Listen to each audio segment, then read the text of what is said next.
மௌரியர்கள் ஆட்சி காலத்துல வருவாய் முறை எப்படி இருந்ததுன்னு நம்ம பார்க்க போறோம். அதாவது அசோகருடைய ஆட்சி காலத்துல வருவாய் முறை எப்படி இருந்துச்சு அப்படின்னா, அவருக்கெல்லாம் நிலவரி தான் மிக முக்கியமான வரியா சொல்லப்படுது. அதை பாருங்க, அசோகருடைய கல்வெட்டு அதை சொல்லுது.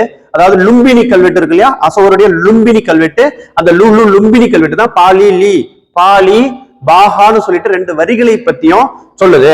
அப்ப பாலி வரி பாகா வரி ரெண்டு வரி அசோகர் காலத்திலே வசூலிச்சிருக்காங்க. நீங்க சிவாஜி காலத்துல படிப்பீங்க, மராத்தியர் சிவாஜி காலத்துல சவுத் சர்தேஷ் முகின்னு சொல்லிட்டு ரெண்டு வரி வசூலிச்சிருப்பாருன்னு படிச்சிருப்பீங்க. அந்த மாதிரி அசோகர் காலத்துல எடுத்துக்கிட்டாக்க பாலின்னு ஒரு வரி பாகான்னு ஒரு வரி ரெண்டு வரிகள் வசூலிச்சாங்க அப்படிங்கிற செய்தியை லும்பினி கல்வெட்டு நமக்கு சிறப்பா சொல்லுது. இது பாருங்க, 1/6 ஒரு பங்கு. எத்தனை பங்கு? 1/6 பங்கு என்ன பண்ணோம்னா, நம்ம என்ன விளைஞ்சதோ அந்த விளைச்சல்ல இருந்து நம்ம 1/6 பங்கு கொண்டு போய் அரசருக்கு நம்ம நிலவரியை கட்டுறோம். அதுதான் பாகான்னு இந்த இடத்துல சொல்றாங்க. சரி, காடுகள் ஒரு சில புக்ல பாலி அப்படின்னு சொல்லியிருப்பாங்க. சரியா? சரி, காடுகள், சுரங்கங்கள், உப்பு மற்றும் நீர்ப்பாசனம் அப்படின்னு சொல்றோம். இந்த காடுகள்லயும் வரி, சுரங்கத்துக்கும் வரி, உப்பு வரி பாத்தீங்களா? எப்போ நம்ம காந்தியடிகள் காலத்துல படிப்போம், அந்த உப்பு வரியை நீக்கணும்னு சொல்லி காந்தி போராடினாருன்னு சொல்லி. ஆனா அசோகர் காலத்துல அந்த உப்பு வரி வசூலிச்சிருக்காங்க. அதை தெரிஞ்சுக்கோங்க. நீர்ப்பாசன வரிகள் மிக முக்கியமான வரி. ஏன்னா சுதர்சனாங்கிற ஏரி பாத்தீங்கன்னா சந்திரகுப்த மௌரியர் ஆட்சி காலத்துல ஸ்டார்ட் பண்ணிருப்பாங்க.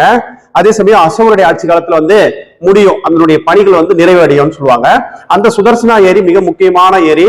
அதை பத்தி ஜூனாகத் கல்வெட்டு சொல்லியிருக்கோம். அதாவது தாத்தா காலத்துல ஆரம்பிச்சு பேர அசோகர் காலத்துல அந்த நீர்ப்பாசனம் சுதர்சனா ஏரி வேலைப்பாடுகள் முடிஞ்சிருக்குன்னு சொல்றோம். சரி, இந்த நீர்ப்பாசன வரியும் இந்த இடத்துல இவங்களுக்கு மிக சிறப்பான வரியாக இருந்துச்சுன்றதை நம்ம தெரிஞ்சுக்கிட்டோம்.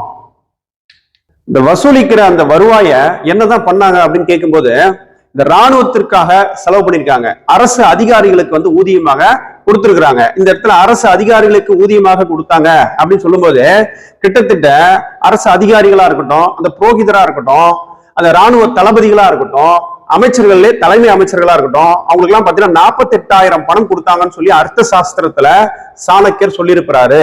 அதே போல போர் வீரர்களுக்கு எடுத்துக்கிட்டீங்கன்னா கிட்டத்தட்ட 500 பணம் அதை கொடுத்திருப்பாங்கன்னு சொல்லி சாணக்கியர் ஒரு கணக்கெடுப்பு சொல்லியிருப்பாரு. இதுவும் புக்ல இருக்கு.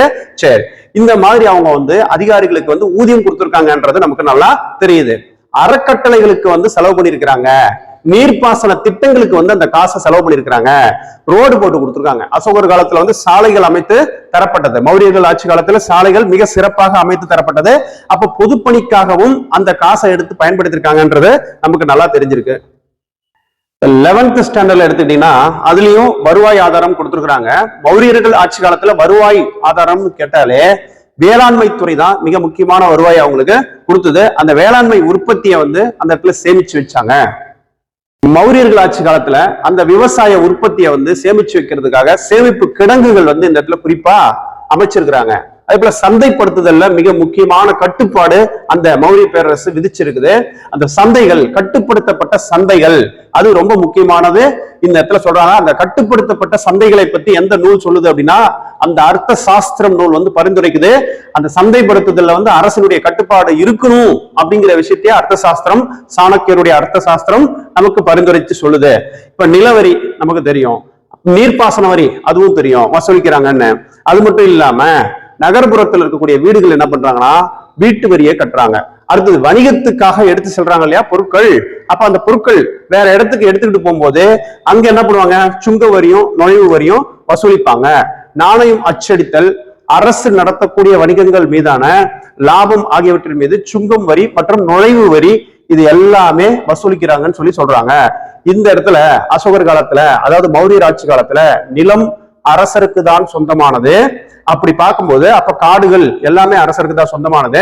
இந்த காடுகளா இருக்கட்டும், சுரங்கங்களா இருக்கட்டும், அதுல இருந்து வரி வசூலிக்கிறாங்க, உப்பு வரி வசூலிக்கிறாங்க. இது எல்லாமே அசோகர் ஆட்சி காலத்துல, மௌரியருடைய ஆட்சி காலத்துல மிக முக்கியமான வரிகளாக சொல்லப்படுது.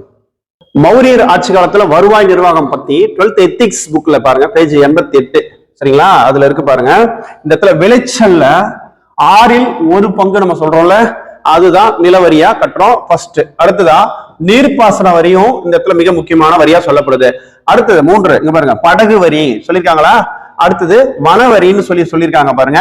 அடுத்தது 5ஆவதா பாருங்க, சுரங்க வரின்னு சொல்லியிருக்காங்களா. அப்ப வனம் சுரங்கம் சம்பந்தப்பட்ட வரிகள் எவ்வளவு ரிப்பீட் ஆகுது பாத்தீங்களா. இதெல்லாம் வனம் வரி, சுரங்கம் வரி. அதே போல உப்பு வரின்னு நம்ம சொல்றோம் இல்லையா, அந்த உப்பு வரி, இது எல்லாமே இந்த மௌரியருடைய ஆட்சி காலத்துல வசூலித்த வரிகள். அதனால ரொம்ப கவனமா பாருங்க இதெல்லாம். சரி, அயல் நாட்டு வாணிபத்தை வந்து முறைப்படுத்தணும் அப்படின்னாக்க கண்டிப்பா சுங்கவரி அவசியம் சொல்லி சுங்கவரியை விதிச்சிருந்திருக்காங்க அசோகர் காலத்திலே, அதாவது மௌரியர் ஆட்சி காலத்திலே. முறைப்படுத்தப்பட்ட வரிகள் நிறைய மௌரியர் ஆட்சி காலத்துல கொண்டு வந்திருக்காங்க. இப்ப நிலவரியத்தான் இந்த இடத்துல வந்து பாகான்னு சொல்றாங்க. ஏன்னா நிலத்தை தானே பாகமா பிரிப்போம். சரி, அடுத்ததா பழங்கள் இருக்கு பாத்தீங்களா, பழங்கள் மீதான வரியை தான் பலி என்றும் இந்த இடத்துல குறிப்பிட்டு சொல்லியிருக்காங்க.